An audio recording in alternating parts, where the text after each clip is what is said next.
Hey, peace and blessings, brother. How are you? Hey, doing well, family. Great to see you. You too, man. It's been a minute since we've gone on live. Well overdue. You been good, brother? How was your Thanksgiving? Oh yeah, mine was great. Um, I got to spend it with myself and oops, my bad.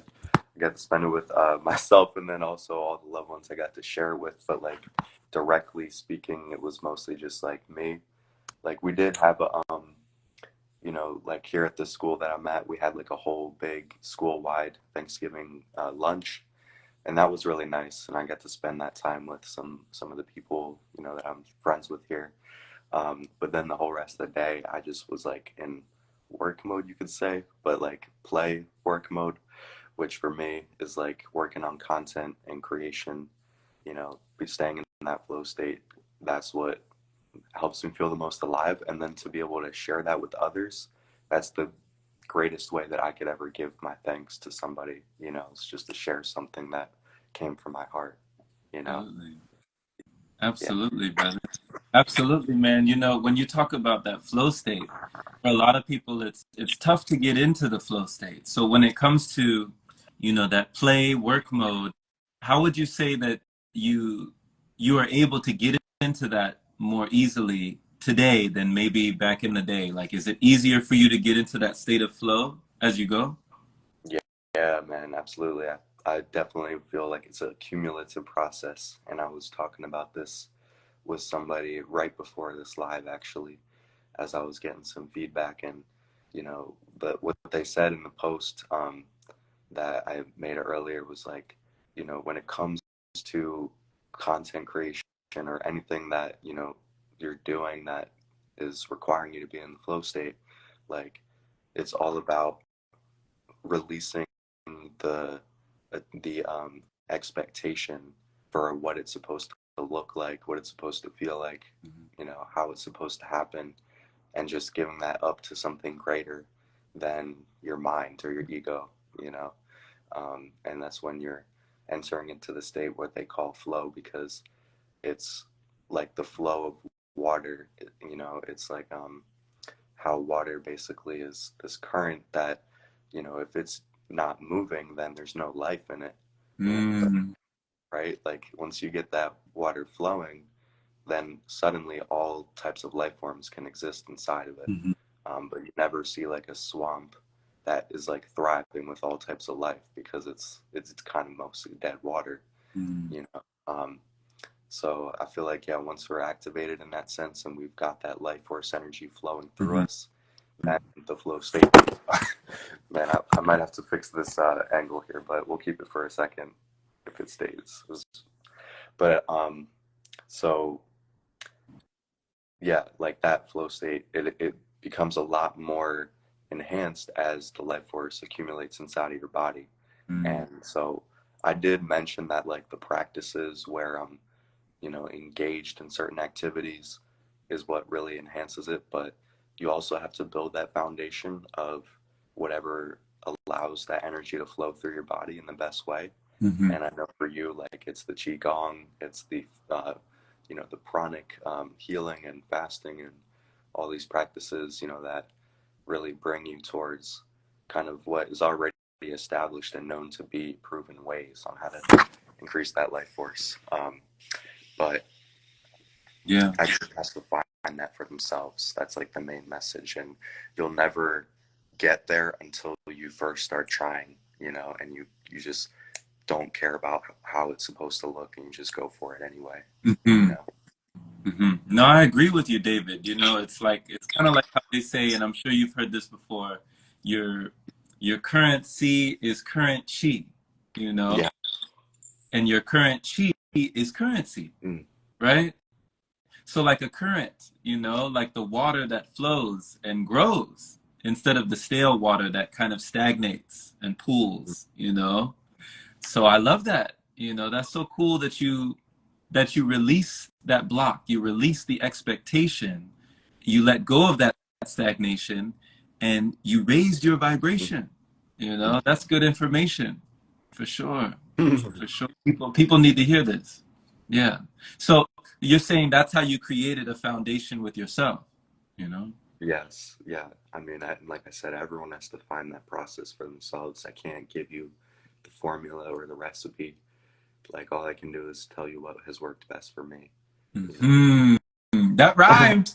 Don't hit the player, hit the game. Oh, I can't give you right. I can't give you the recipe. I just tell you what's best for me. Oh, come on now. Come on, see. And then, you do have like what do you call it? The Townshend technique. Like I love how you coin these terms and it's a great way to learn, you know? Yeah. Yeah, absolutely. For me, the best way to learn is to teach others. And Man. that's the best indicator for me to know how far I've come or like how well I've mastered something, is to see, can I actually help someone else replicate that for themselves Mm. in their own unique way, because everyone comes with their own set of conditions and life circumstances. And so if you're able to create something that can kind of bypass all the differences and just find something that works, like, without fail for most people, then that's how you create something like completely invaluable that will potentially even live past your lifetime, Right. create a legacy. Right. It immortalizes you, Yeah. it immortalizes you for sure because there's always like we go through a test, but then there's your testimony, Yeah. right? You might go through your mess, but then you have that message, you know? So when it comes to teaching and reaching other people, do you feel like you've ever felt that imposter syndrome that many people go through, the expert, the perfectionist, the who am I, the who am I to impart this wisdom? Like you're the wisdom keeper, the truth seeker, the wisdom keeper, the channel, the guardian of Gaia, the guide, right? So Right. when you're teaching somebody or reaching somebody, do you ever feel that thing within yourself, maybe even like that feeling like, oh man, I'm so nervous, but then you stick to that purpose, even if you're nervous. Do you ever have that block within you sometimes? Yeah, I mean, I would say that's probably the biggest obstacle along my journey, and I know that I would be so much farther along if I didn't have that voice in my head. But honestly, you can't get rid of it. Like, it's always going to be there. The only thing that can happen is that like I said, you choose not to be attached to it, and you choose not to feel like that is the only way, because like it's what it really is your mind is telling you, you know, based on all your experiences in life, that this is, what you should do, or how it should look for you to reach that certain level of success. And the mind is really good at comparing to other people, especially, and it only gets enhanced when you've got social media in the mix, and you know things that people are only really showing their best moments and their highlights, and you don't actually know all the suffering or trials and tribulations that they had to go through to get to where they are. And Mm-hmm. it makes it seem like, oh, if he's doing it then this way, then I can just like copy that. That's what the mind wants to do, and it wants to emulate what it sees from other people. And there's nothing inherently wrong about that. Like, it's not like our mind is like bad. We need our mind, and we need those comparisons, because it is also what gives us the fuel and the inspiration. You know, um, some people say that fear is the greatest motivator, and fear comes from the mind projecting out scenarios into the future that don't actually exist. But they're just scenarios that you're playing out, or things that happened in the past that you perceived a certain way, but it doesn't mean that's the inherent truth of how it actually is. It's just the way your mind's perceiving. So, on one hand, it is our greatest can be our greatest obstacle, but it can also be our greatest friend if we know how to treat it. You know, and the last thing I'll say about that, there's this quote that I'll never forget. When I was starting my journey, I was like 14, and this guy I found on YouTube, he was one of the first people that helped me really just figure out what is the mind, like how to kind of reprogram your mind. And what he had in this title of this video, I'll always remember, it says, "The devil is my best friend." And when he made that title, I was like, what in the world could he mean by that? Like, what is he talking about? So I clicked on it, and he's like, the devil is really, like, if you break down the word, it's the like the evil, but if you spell it backwards, it's lived. So like the word lived. So the devil is kind of like the opposite of what you would have if you lived your life to the fullest. And it basically breaks it down as like, it's essentially just your ego or your mind, and that all the stories in the Bible are just parables for like what goes on within our minds. And the ego is just that part of ourself that, gives in to all of these lower nature desires, temptations, and thoughts because, it hasn't fully lived life to the fullest. It hasn't experienced what it means to have truly lived a full life, Whoa. fulfilling life. And Whoa. so, yeah, yeah, I think that's the biggest thing I can say is that, just realize like that part of yourself, if become friends with it rather than trying to suppress it and say, this is evil, this is bad, um, you know, like then you're actually able to um, transmute it, you could say, or work with it, and the other quote that really comes to my mind on this topic is um, that like you can't fully make it until like you break it, or so. I'm sorry, I'm trying to remember what the saying was. It was literally just here. Like, you know oh, man, I can't believe I lost it, but All good. All it's good. gonna come back to me, But but you get the point. that point was profound. You made, lived, the opposite of the devil. Wow. So a lived life, or a life well lived, as they say, because, before when you were talking about that whole comparison game, that we just kind of rob ourselves of our joy with constantly comparing ourselves to others. And you said that it's even more prevalent on things like this where we're in social media. So how in the midst of social media were you able to do away with all that comparison, when it's so frustratingly common for so many people? Mm.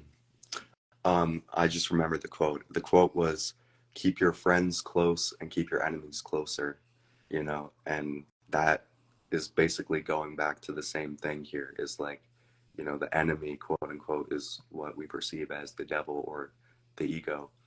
Um, and if you keep that, quote unquote, enemy close to you, and you don't put it away, you don't dismiss it or try to suppress it, but you learn how to work with it, you learn how to understand it better, then you're really learning how to master yourself.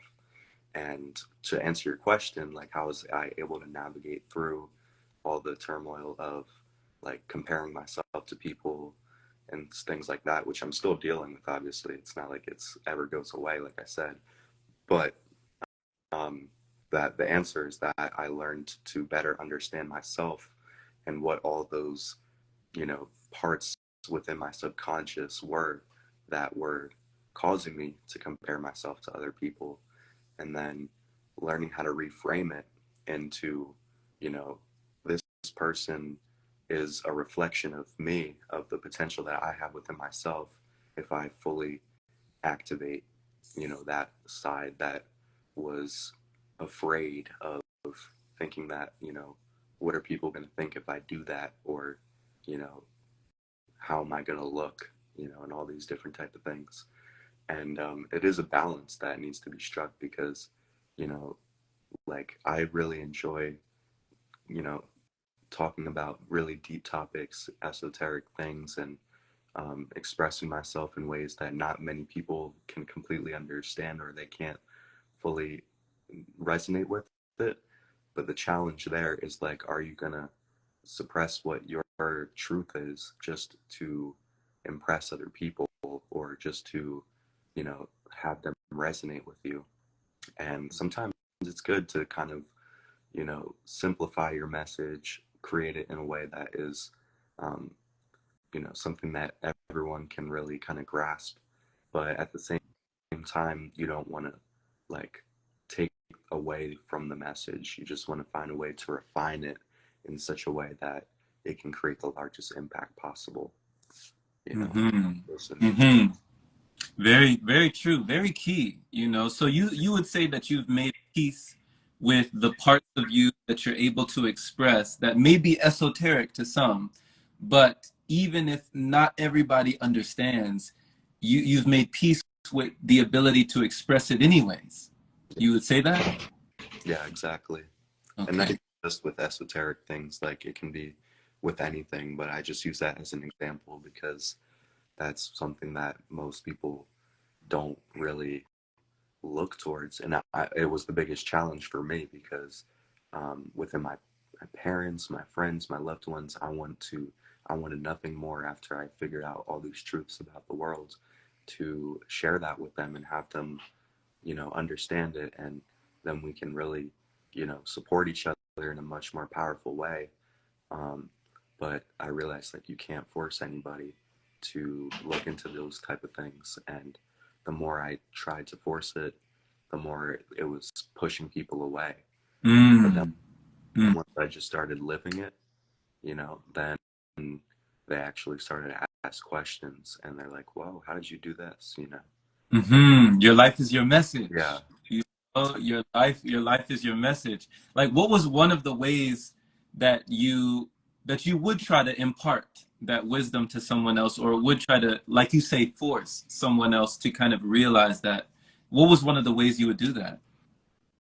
Um, I mean, I remember, when I was really young, like teenager, and um, I had certain friends that, like, I was really close with, and I would tell them, you know, I just watched this video and this guy's talking about like we're all in a simulation and there's these, outer world beings like aliens, whatever you want to call them, or higher dimensional beings that are really running the show behind the scenes.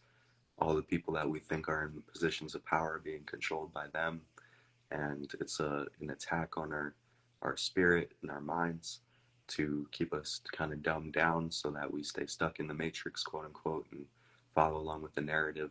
Um, and I realized a lot of that was like in a negative way, and I was like falling deep down the rabbit hole in all these conspiracy theories, but it wasn't grounded in my practical experience.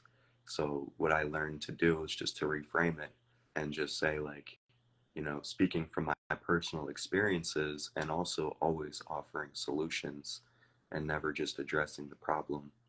That was when people really finally started to receive it, because it doesn't come across in a way like you're, trying to shove this information down their throat. It Right, comes across in a way where you're just being yourself, right, and like everybody wants that. They want to feel very connected to themselves, and by you doing that, by you connecting to yourself, it allows the door to open up for you to connect with them, and then it becomes a two-sided conversation at that point, and you're asking them like, so what have your experiences been around this? And then it really is like an engaging conversation.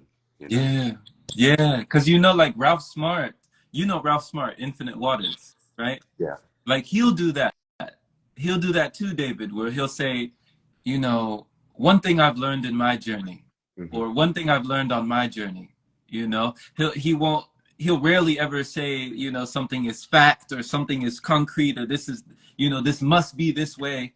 But he'll say, deep divers, something I've learned along my journey, And there's so many conspiracies, because he'll even talk about conspiracies himself. Ralph Smart is not, he's not one to shy away from conspiracies. But I've had so many friends, David, that they can't cope with certain conspiracies. Like certain conspiracies put them in the corner, and like they're huddled in the fetal position. They don't want to go outside. Right.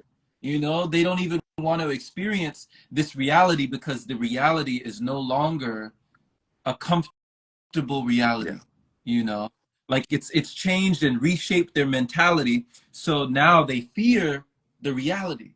So how did you cope with conspiracies? How were you able to say, okay, I understand there's all these things going on, but I'm still gonna live my life, you know? Right. Yeah, you know, that was the turning point for me, and I specifically remember what it was. I remember I was 14, and I was just starting to get really deep down the rabbit holes. I knew like David Icke was one person in particular that I was like listening to a lot at that time, Mm. and he had tons of valuable information.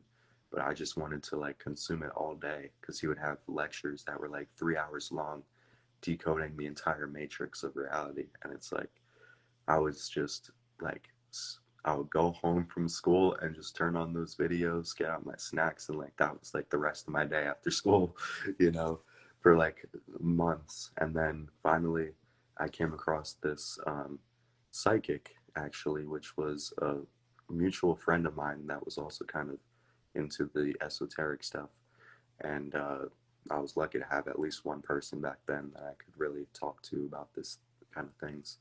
And so she recommended me to the psychic, that she just was like, you know, this person has really, you know, proven themselves to be very effective at helping people navigate through their challenges, tapping into their energy to see what's going on or blockages. And so I booked a session with her, and it was so synchronistic. Like she said, it was the last day that she was ever going to accept bookings because um, she was like ready to take a break from giving readings, and she was like already done by the time she saw the message. But she was like, you know, I I just have tapped into your energy for a second. I can just feel that you need this right now, so I'm gonna give it to you. And so we got on the call right then and there, and she didn't charge anything up front, which was like another sign for me, like wow, she actually is doing it because she cares, Mm. you know. And so we got on the call, and then immediately she was like, I can just feel this really intense energy in my head, like a headache almost. And um, I was like, wow, you know, I didn't have a headache or anything, but I could tell what she was feeling was like just all of this information that was just running through my mind, and it wasn't grounded in anything.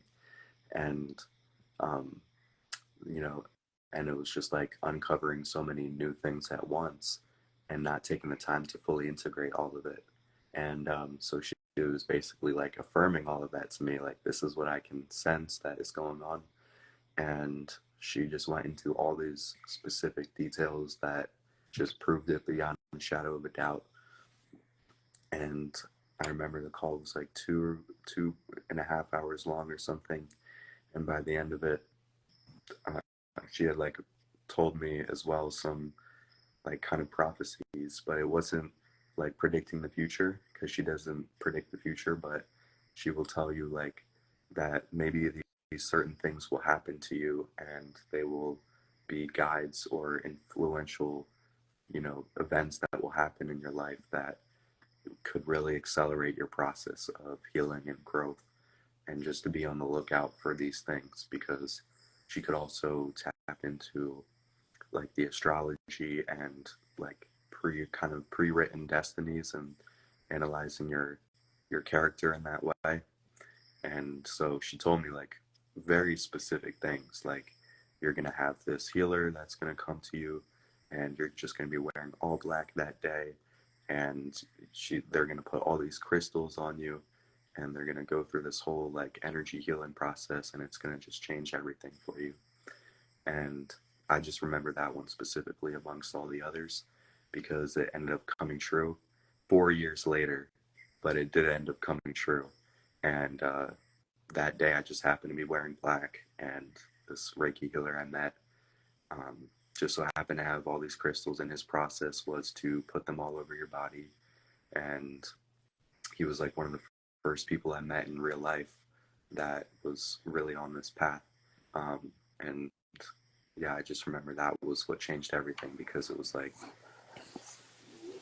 you know, getting this direct experience, not just something I learned online, but like speaking to someone that actually was able to prove to me beyond a shadow of a doubt that she was tapped into some energetic power, and giving me all this really helpful guidance. You know, that was what set the ball rolling, because it was like at that point, okay, I could conceive of all these ideas and concepts, but now I actually have experience to ground it in. Mm-hmm.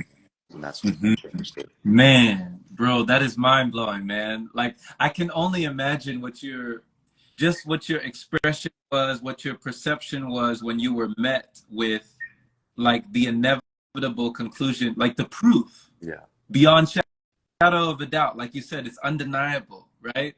Like what did that teach you when you were met with that in that situation? You're like, oh my God, she spoke this. This is what she said, you know, Yeah. word for word, beat for beat, play by play, scene by scene. This is what she told me would happen, and it's happening now. Yeah. You know, did you know that it was happening in the moment, or when you reflected back, did you connect the dots?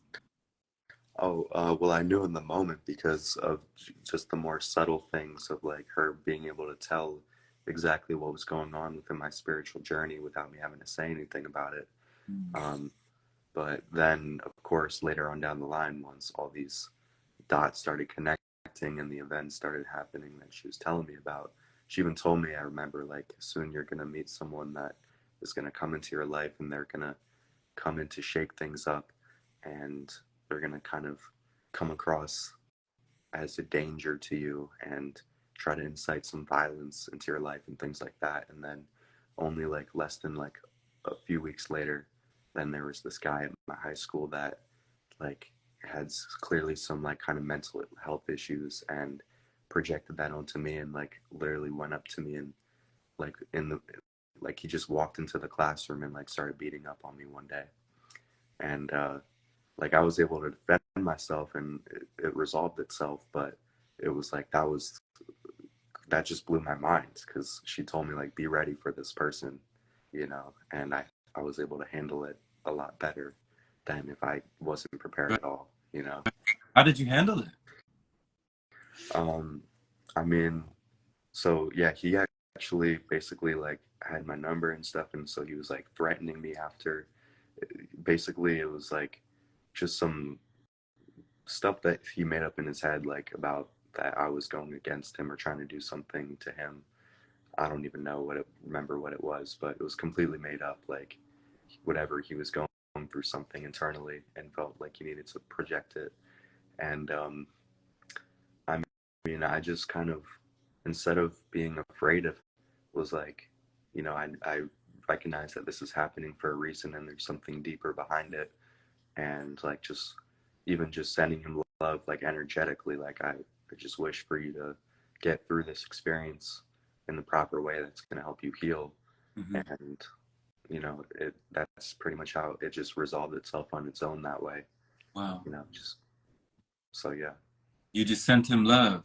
You Yeah, just like, and I wouldn't feed back any of that fear or that anger or whatever he was trying to get out of me. I wouldn't give it to him. You didn't add any more logs to the flame, you know, to any more wood for the fire to erupt, you know.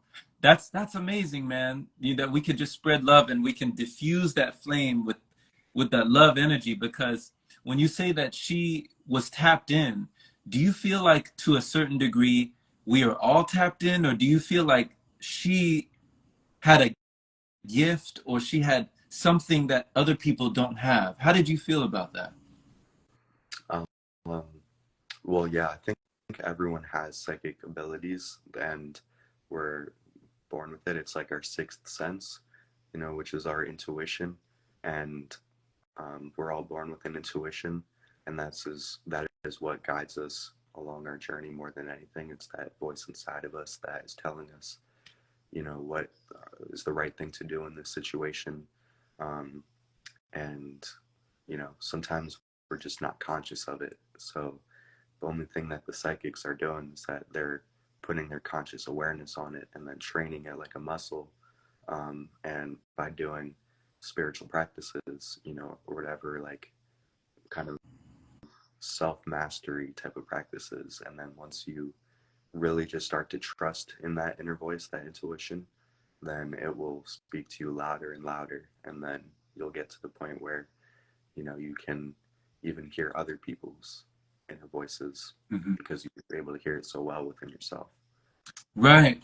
Because, you know, that voice on the inside, you know, the intuition or, you know, your conscience, you know, that kind of gives me a vision of, you know, like Jiminy Cricket. You remember Pinocchio? Right. Pinocchio had a Jiminy Cricket that would be telling him things and, you know, be letting him know, oh, go this way, don't go that way, do this, don't do that. You know, like you might have a hunch or you might have a sense of intuition or a gut feeling that tells you, I shouldn't go down that way. Maybe I should go this way. Or maybe I should turn around and go back. Maybe I shouldn't head down this block. Maybe I should pause or stop, you know? But that's different from somebody saying, hey, you know, this is going to happen in the future. Be ready for this. These things are going to take place. Be ready to face, be ready to embrace, right? So what's coming on later on, when you say that this is a muscle, you know, that has to be trained or developed, that we all have this muscle, but some of our muscles are, I guess, less developed than others. What does that give you about the concept of time or the perception of time? Because, you know, somebody will say, okay, time does not exist.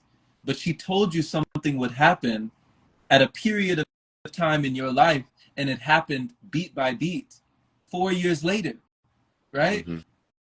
So what did that like? How do you rationalize that? I mean, you don't.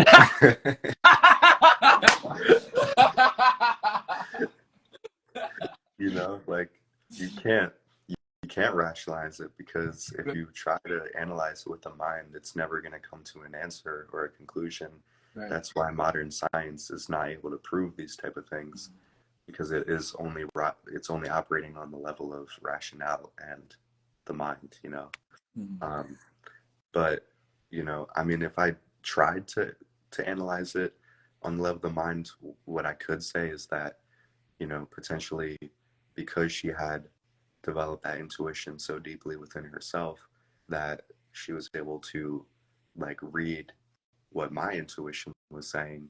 And you know, these were probably thoughts that were already in my mind somewhere, and she was just able to pick up on it even though I wasn't able to do it consciously. Mm. And you know, she was picking up on what was already running through my mind, you know, in some type of way. um, and that's the way I kind of come to understand it, because I don't see how else it could really make sense. There is also, you know, the quantum fields, the unified fields theories that are within modern science. Those are the most solid theories that we have right now. And the quantum field theories state that there's something called quantum entanglement, meaning like two particles that exist on the opposite side of the universe could still um, have a connection with each other. Like they can still reach each other no matter how far apart they are in distance. And um, like by that notion that they're able to observe, and within the observer's effect that came after that, they're able to notice that, like, by you observing something and looking at it, it will change the way that, you know, that it is perceived, or like the structure of it. So it's showing that reality is structured in consciousness and like what you put your conscious attention towards. And so, you know, when you're able to become aware of that, or become more conscious, more aware of yourself and the way that your perception influences your reality, then you can start to entangle with the other quantum particles that are out there in the universe. Mm. And, you know, you can kind of just like have a conscious thought, or like bring it into your awareness. Like, I want to tap into this person's energy. I want to get this answer of something. And then that quantum particle that is you or, you know, a part of you will go out into wherever crevice in the universe has that answer, and it will find that other particle, and then they'll tangle up together, and then it'll come back to you so you can relay it, you know? Yeah, man. It's amazing the way you break it down. Like, thank you for that breakdown, because when it comes to that quantum entanglement, do you recall ever feeling that for another person? Like, was there someone in your life that you felt entwined, or that maybe over a period of time you both developed that kind of quantum entanglement? Yes, including you and everyone I've manifested into my life, honestly. Like, really, I mean that because, you know, it was only just a dream several years ago that I would be able to connect with people like this. You know, it was many years of, you know, wanting this kind of connection with somebody, but just being rejected over and over because people weren't ready for it, and they weren't on the vibration that I was operating at. And so once I started to learn like the laws of attraction and more about these, you know, existing theories and studies that are out there, I realized, oh, well, how about instead of trying to go and search for it outside of myself and other people, how about I just go within myself and cultivate that vibration so that I will become like a magnet towards what I want to attract, you know? Mhm. And then people just started appearing magically into my life. Wow. Wow. Just like that, Yeah. magically. I love that, man. Like even Jose Avila down here, he's saying this is deep, Mm. you know, this is deep because for some people, knowledge is a burden, you know. For some people, they say, of course, the more I know or the more I learn, the less I know. Or the more I know, the more I know that I know nothing, Mm. right? And for some people, they don't want to know, Mm. like I'm comfortable with just knowing nothing. They're like, I don't want to know. I actually don't want to know. But Mm. for you, it sounds like, correct me if I'm wrong, that the more you learned, the easier it was to be comfortable in that knowing. Yeah. Like, okay, now that I know, this makes sense, right? Like, okay, these things connect that way. Okay, that's why that happened like that. Ah, Mm. right? Mm. So was there it doesn't sound like knowledge has been a burden to you. It sounds like the opposite, but correct me if I'm wrong. Right. Yeah, I had like an unquenchable thirst for knowledge, definitely, and it's in my astrology and it's in my chart that is just like something that I can't get rid of. And even from the time I was born, from the time I was like 6 years, I know even before then, actually, but like by the time I could even talk, my mom was telling me that I would always ask the strangest questions, like, why is it that it rains so much in this place that we're in? You know, why? Just like questions about nature and about life. And she noticed with me specifically more than her other kid that I was very inquisitive. And then as I got a little bit older, like 5, 6 years old, and I started to develop more awareness of myself, then I started to ask all these questions. And I remember it was very traumatizing almost in the shower of like, what is going to happen when I die? Mm, You know, what is heaven really like? And if I was to go to heaven and I had to live every single day, what would I end up doing on like the 200 billionth day, you know, in heaven? Like, you know, and just getting so scared by that concept of eternity and time mm, because I didn't have any way to understand what time really is, you know. And so I kind of suppressed a lot of that as I got older because I would talk about these things, but no one else wanted to really help me get to the answers because no one had the answers. mm, You know, everyone is also kind of too afraid to look at that kind of stuff. So I just thought like that was the normal thing is to kind of just suppress those thoughts because why even bother asking? And, you know, and it wasn't until I got to a point of really deep depression and I felt like I just really needed answers. That's when I kind of sparked that curiosity again, because I felt like I had no other choice. Mm. And that's how it is for a lot of people. So it was like your back was against the wall, like you had no other option. Yeah, exactly. Okay. Okay. Because David, when you said that, this sudden realization came to you in the shower, you said it showed up in the shower. Yeah, I do remember. How young were you? Like 6 years old. 6? Yeah. You were thinking about that at 6 years old? Of course, yeah. I mean, that was it just came naturally to me. Oh man. So like just the already perceiving the beyond, breaching the borders of other people's beliefs, or even their belief systems. You were already breaching that border at 6 years old.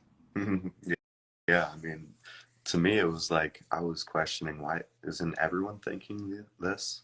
And you know what I realized is that everyone does have those thoughts. And I'm not the only one who is having those thoughts at that age. But the only thing is that I persisted with it, and I continued to explore that curiosity Mhm. instead of pushing it to the side. But everyone wonders what's going to happen when they die, you know? Wow. So when you said that you have in your chart an unquenchable thirst, or this unquenchable hunger for knowledge, or to know more, or to seek, or to ask these questions, you know, have you found satisfaction with that unquenchable thirst? Like what is satisfying about that, knowing that it cannot be quenched, you know? Right. Yeah.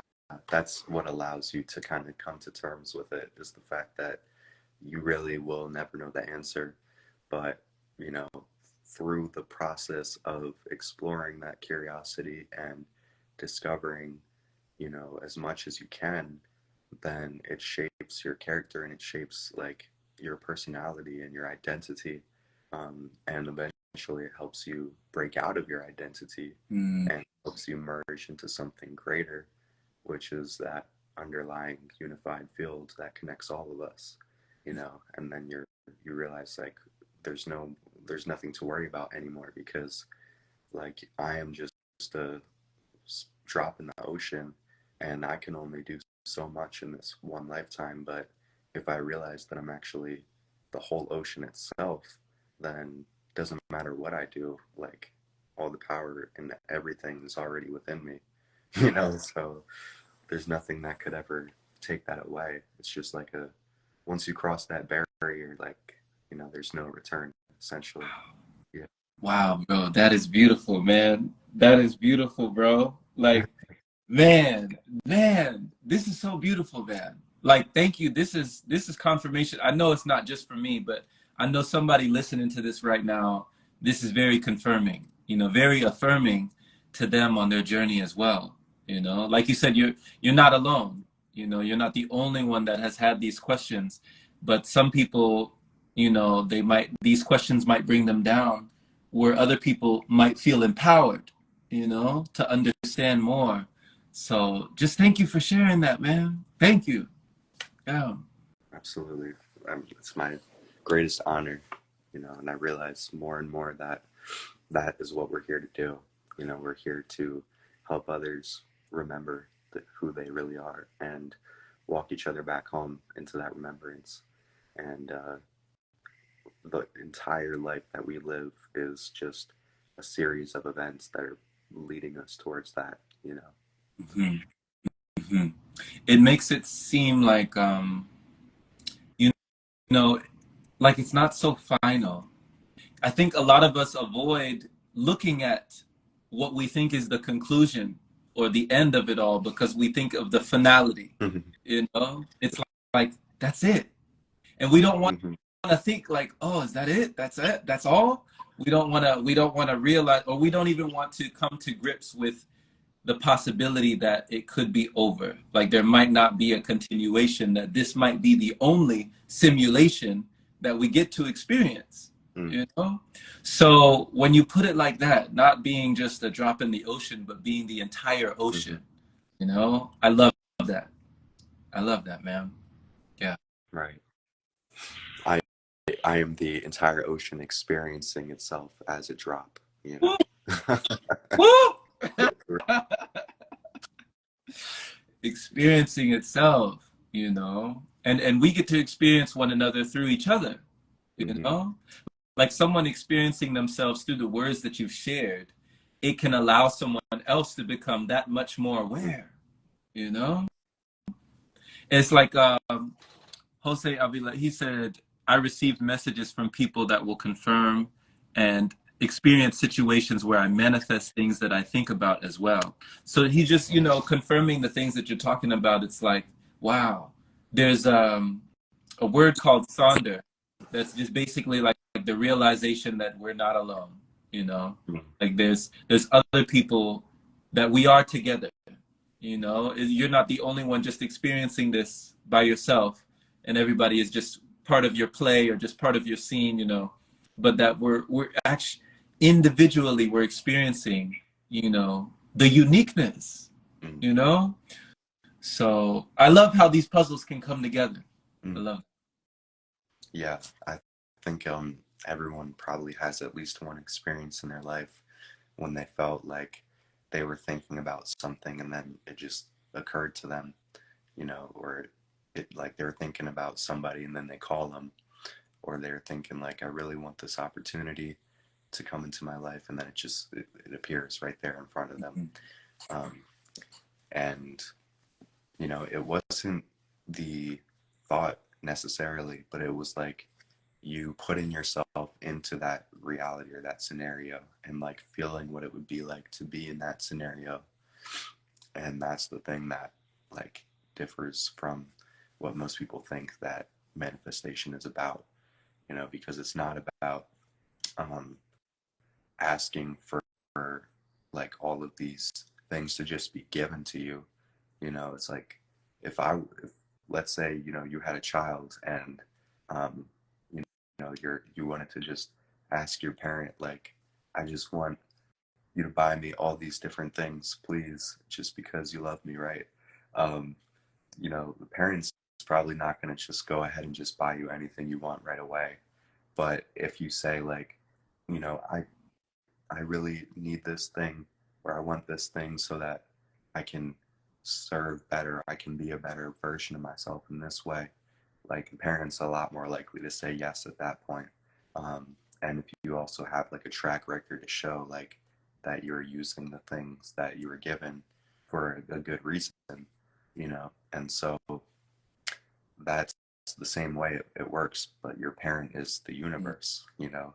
So you're asking the universe that you want all these things, but if you're only focused on the material side and you're just like, you know, I just want this so I can have a luxurious lifestyle, but you're not focused on how am I going to use that to become a better version of myself, you know, then you're not really going to, it's not really going to work for you. But I'm sure if you think back, anyone listening to those experiences of when you just thought about somebody and they just appeared into your life or whatever, you know, you're probably also in a mind state to like, if I connected with this person, I would be so happy right now. I would feel, you know, so much better about myself, and I can continue forward with my day and, you know, really be able to be the best person that I can be. You know, that, and that's probably, if you ask yourself, that's when it actually happens the Wow. most, you know. Wow. That is profound, man. That is profound. You just actually you gave me you took me down memory lane, because there's been times in my life coming from a Christian background where I was the type of person that was always praying and praying, praying for something and praying, please give me this, please give me that, kind of like Santa Mm. Claus, you know, Right. to God or the universe, like, God, please, you know, you know, I've been good, please, you know, asking for a reward or something like that. And when I think back, I'm actually glad that I wasn't bestowed with all of those blessings that I thought were blessings at that time. It might have been even more stressing if I had all those blessings, Mm. you know, because I wouldn't have known what to do with it. I wouldn't have known where to allocate it. I wouldn't have known how to grow it. I probably would have just blown it, right? Mm. I would just blow it. So, you know, it was actually a blessing in disguise for me not to have my immediate desire Mm. because I didn't have the kind of character and the strength that is required, right? Mm. So when it comes to the molding of your character, were there times where you did kind of wish to manifest something immediately and you wanted something material immediately, but you didn't get it immediately? And later you might have had gratitude, like that wasn't the attitude, you know, to happen specifically. Yeah, absolutely. I love the way you put that. But yeah, I do. I think the biggest thing for me was relationships Okay. because I always really wanted a deep, fulfilling relationship with another woman. And I I remember I was in high school, there was like this woman that I really wanted to be partners with, and like we were talking a lot and we were really close to that point. But I realized that there was other things in my life that were preventing me from being able to really be fully present in a relationship like that. And I was more focused on the material things, and also I didn't fully just I didn't fully feel like confident in myself. And I realized also that that was a blessing later on because that person, I mean, I can't say, it would have gone this way if I did this or that, but I can just say that because I didn't get that thing until later in life, it forced me to really just dive within myself and learn how to master all of these practices around sexual energy cultivation and uh, self mastery to an extent to where I didn't feel like I needed to have a partner anymore, you know, and I didn't feel like if I got that thing, then I would feel complete.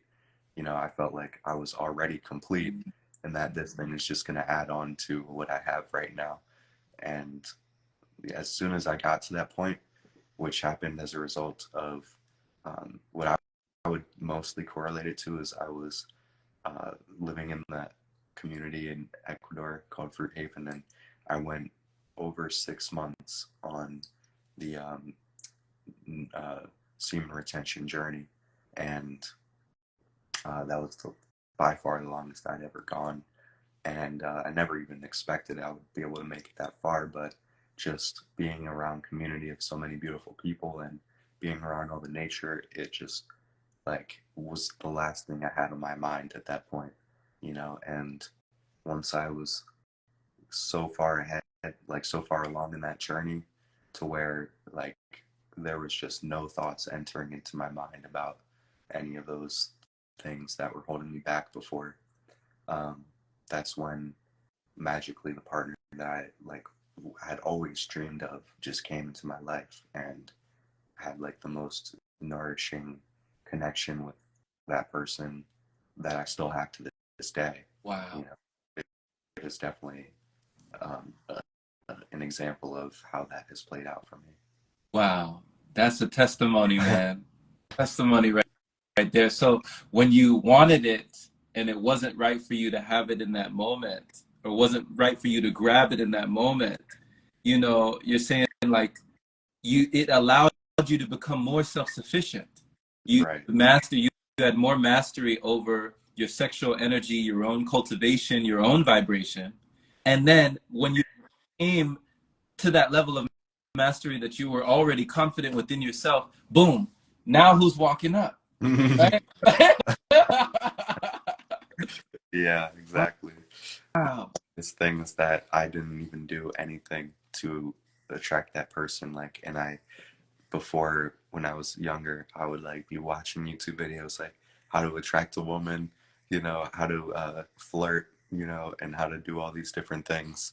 And it was like cool, like that was great information, but didn't actually help me in the end because all I had to do was get to that point of the confidence in myself, and then it doesn't matter what I say.